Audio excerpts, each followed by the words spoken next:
آخرای قرون وسطا یعنی حدودای قرن 14 و 15 اروپا حسابی به هم ریخت و عوض شد. تا قبل از اون اقتصادشون یه اقتصاد معیشتی و کشاورزی بود. یعنی هر کی برای خودش یه چیزی تولید میکرد و میفروخت که بتونه امورات خودشو بگذرونه.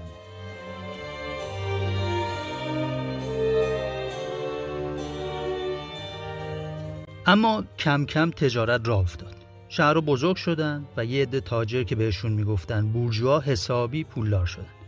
اینا پولشون رو جمع کردن و راه باز کردن برای یه دوره جدید به اسم رنسانس. رنسانس یعنی قرن 14 تا 17 یه جورای انقلاب فرهنگی بود. همه دنبال هنر و علم و دانش بودن.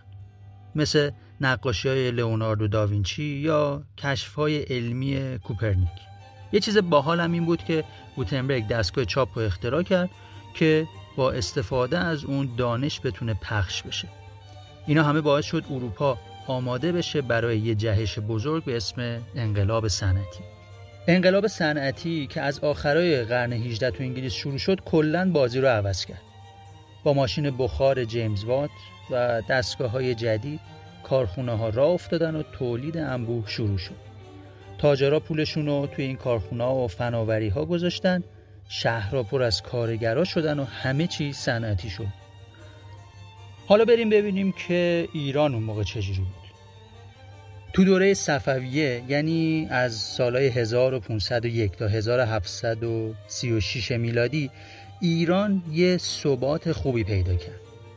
بازارهای شهرهایی مثل اصفهان حسابی جون گرفتن و تجارت مخصوصاً ابریشم به شدت رونق گرفت.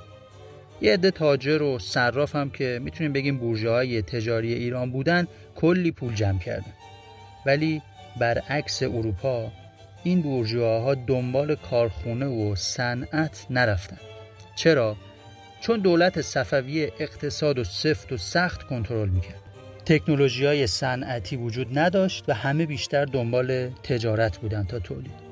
برای همین ایران تو همون فاز تجاری موند و صنعتی نشد.